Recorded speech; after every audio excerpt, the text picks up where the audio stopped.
Hello, welcome back to the video series. In this specific video, we will be looking at what it means to say the first difference of a quadratic sequence forms a linear sequence. So sometimes you're just required to remember that, but sometimes what happens also is that remembering what that statement means, but not necessarily coincide with or be the same as understanding what you can do with that statement. So let's make sure that we all understand what we can do with that. We look at a couple of examples. Firstly, let's look at this. Suppose you are given 1, 3, 7, 13. That is a quadratic sequence. You are given that quadratic sequence.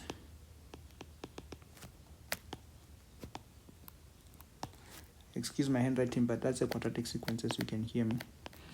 So you are being asked which two terms in the quadratic sequence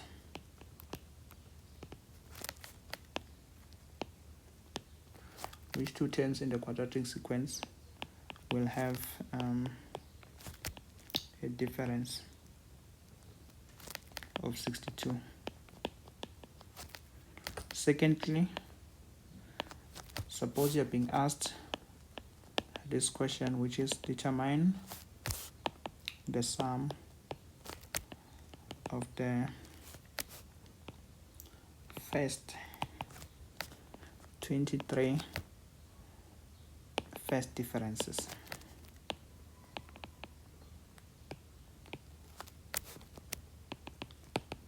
First differences in the quadratic sequence.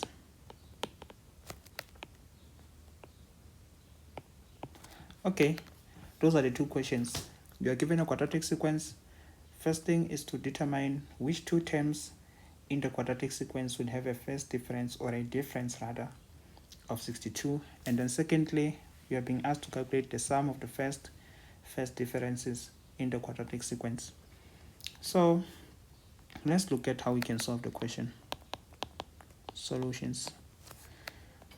Okay, the first one, you are given the quadratic sequence, and you know for sure that the first difference of the quadratic sequence, it forms a linear sequence. 3 minus 1 is 2. 7 minus 3, that is 4. 13 minus 7, that is 6. Now, this first difference, or first differences, they form a sequence which is a linear sequence.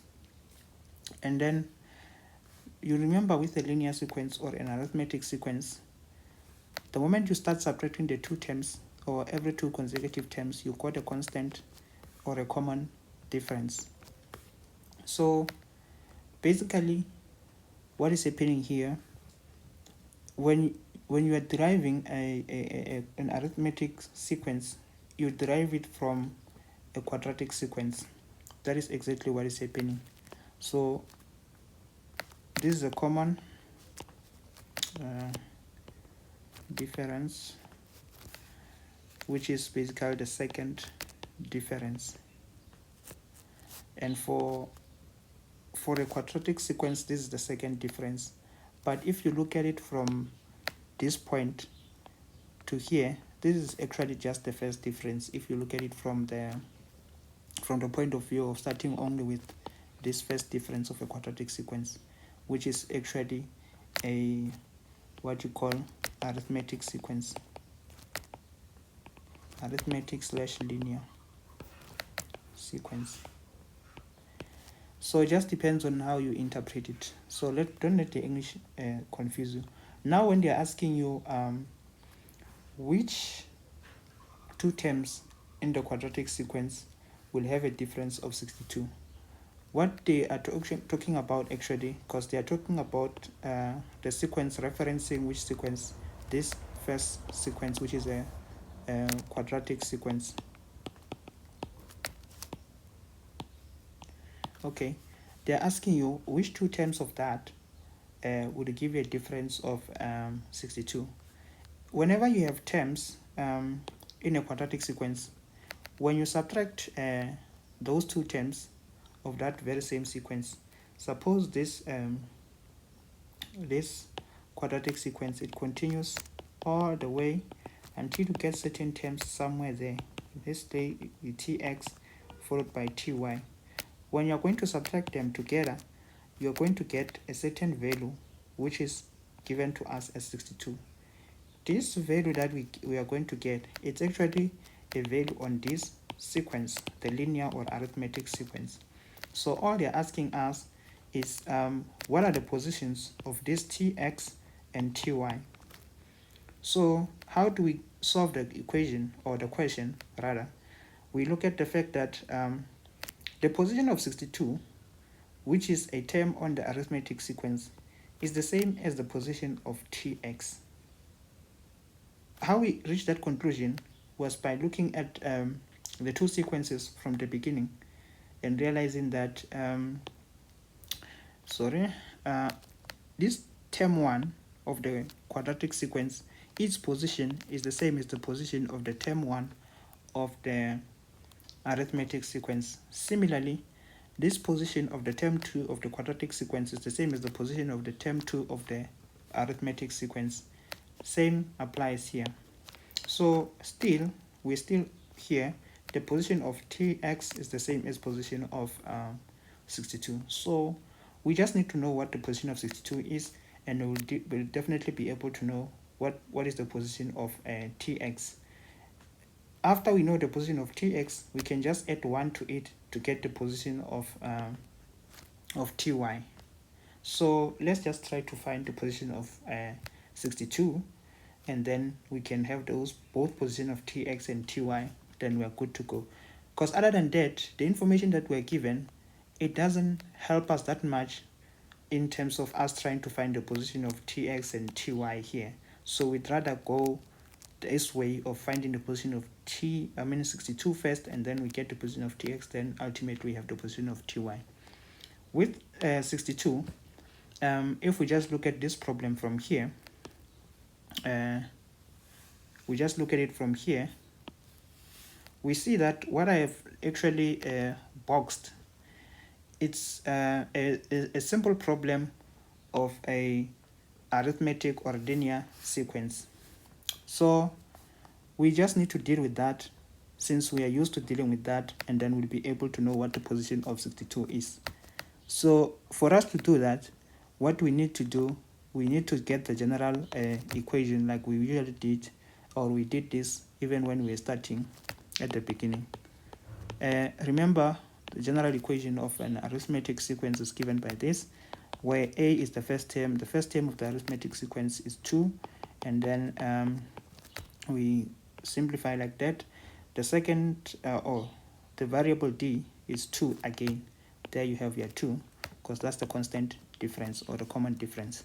Then now we just simplify. We have 2 plus 2n minus 2. Then the general term is actually 2n, because 2 minus 2 is 0. Okay. Now, to get the position of 62, we say 62 is equals to 2n, which therefore means n equals to 62 divided by 2, which is 31. So now that we know the position of 62 is 31, we therefore know for sure that the terms, or the two terms that they were asking us about, which of which their difference will be 62, those are term number 31 and term number 32. Therefore, the terms that they were asking us, which two terms, to answer the question directly, the terms are term 31 and term 32. That's our answer to the question. I hope you understand.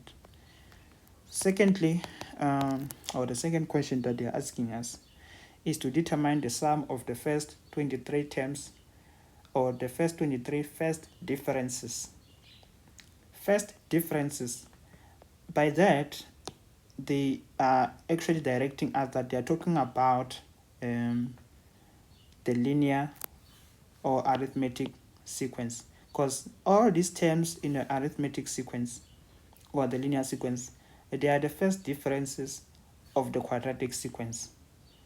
First differences in the quadratic sequence, because this, when we're looking at the quadratic sequence, these are the second differences, you see. So now we just need to get the first, or the sum of the first 23 terms of the arithmetic sequence, and then we would have answered the question.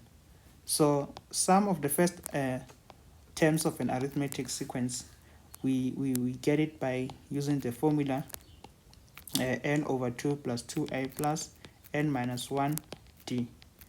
Like the sum of the first 23 terms rather, it will actually be 23 divided by 2 divide all into, okay, and then what is our a? Our a is still 2 plus 23 minus 1, d is 2 again. Okay, and then sum of the first 23 terms, it's actually 552. As simple as that, we've answered both questions, and then we are good to go. If you have any questions regarding this type of a question, you can ask in the comment section, and then I will see if I can assist you with that. Other than that, I can always refer you to the B Ed gang. Thank you for watching. See you in another video.